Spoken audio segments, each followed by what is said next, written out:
saya lihat dari beberapa hal yang Bapak ceritakan sedikit, yang mana notaris itu mempunyai salah satu kekuatan khusus ya paling tidak untuk mengusulkan ya kepada pemerintah pusat terkait dengan bisa memberikan sanksi. Nah, landasannya itu apa, Bang?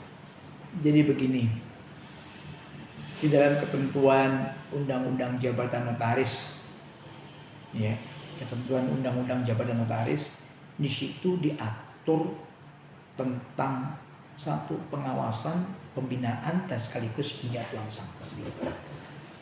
Artinya, untuk menjadikan notaris atau notaris berkaitan dengan akte yang dibuat. Ketika dalam akte yang dibuat itu ada indikasi yang beralasan bahwa ada pelanggaran terhadap isi akte itu sendiri, sehingga dapat merugikan kepentingan pihak-pihak yang tertuang dalam akte sebagai pihak yang membuat akte otentik oleh atau di hadapan notaris selaku pejabat umum. Nah, di situ satu, untuk kepentingan penyelidikan, penyidikan, penuntutan, peradilan, bahkan ya di situ untuk kepentingan pemanggilan notaris termasuk penggeledahan, minta saya notaris atau notaris jadikan alat bukti. Sebelum itu semua dilakukan oleh penegak hukum, polisi, jaksa, lembaga peradilan, harus terlebih dahulu minta persetujuan. Nah, persetujuan untuk meminta keterangan notaris di masing-masing tingkat penyidikan, penuntutan, peradilan itu dulu majelis pengawas, ya. Tapi dulu pernah digugat, ya, pernah digugat oleh lembaga penegak hukum lainnya, sehingga fase dihilangkan, terus akhirnya dirubah lagi dalam undang-undang terakhir 2014 ini, ya. Persetujuan itu dimintakan majelis kehormatan wilayah.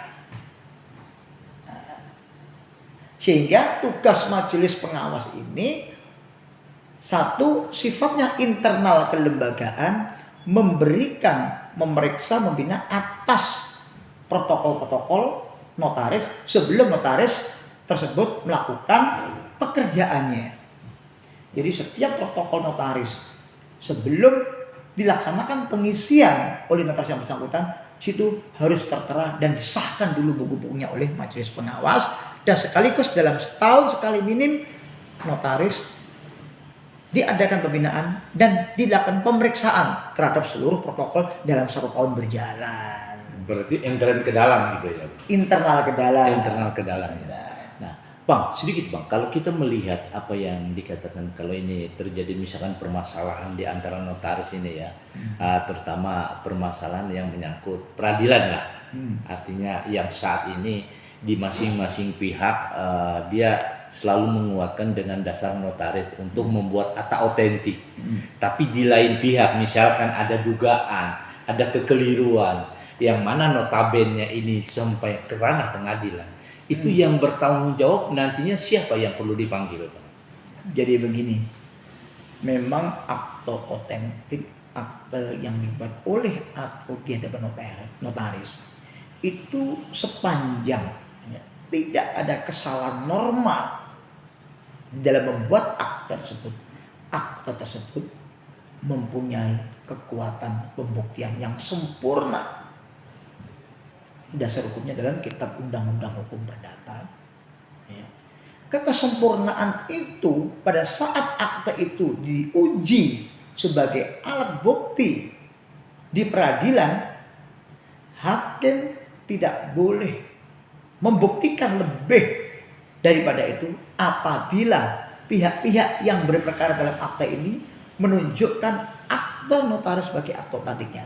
Artinya kekuatan pembuktian akte yang dibuat oleh atau di hadapan notaris mempunyai kekuatan pembuktian yang sempurna.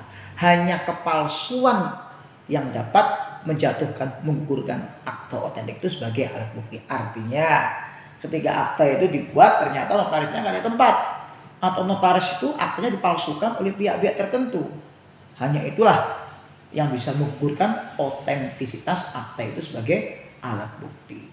Nah, kalau kita bicara untuk bisa menggugurkan alat otentik tadi, yang mana dari masing-masing pihak dianggap ada kekeliruan, salah satu, siapa yang menggugurkan? Apakah majelis pengawas memberikan rekom kepada pusat atau pengadilan di saat beracara dengan putusan ingkrah? Iya.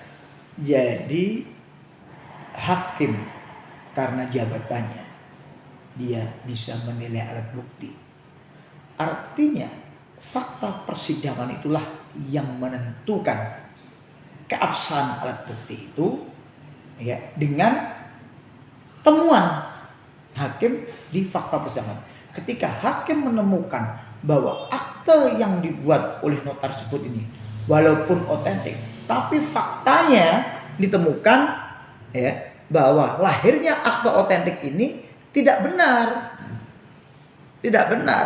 Dapat dibuktikan dalam asli aktenya ini pihaknya nggak tangan uji lab krim, uji apapun. Nah, disitulah akte itu memang bisa digugurkan, bisa dibatalkan oleh hakim, oleh majelis hakim yang menyidangkan perkara yang menyangkut alat bukti yang dibuat oleh dan atau di hadapan notaris. Oh, berarti Anda bisa mengambil keputusan di situ.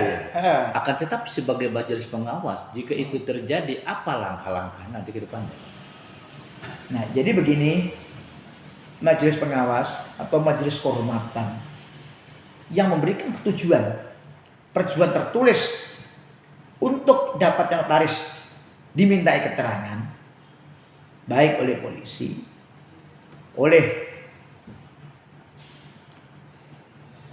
peradilan, oleh kejaksaan.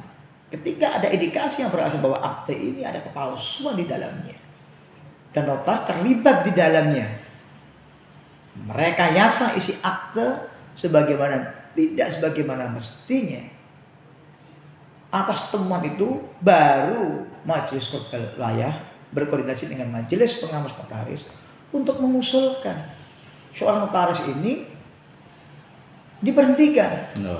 Ada backlistnya gitu. Ada blacklistnya. Jadi diusulkan ke Kementerian Hukum dan HAM. Atas dasar itu, ternyata hakim memvonis notaris ikut serta, ikut membantu terjadinya tindak pidana atas alat bukti. Nah,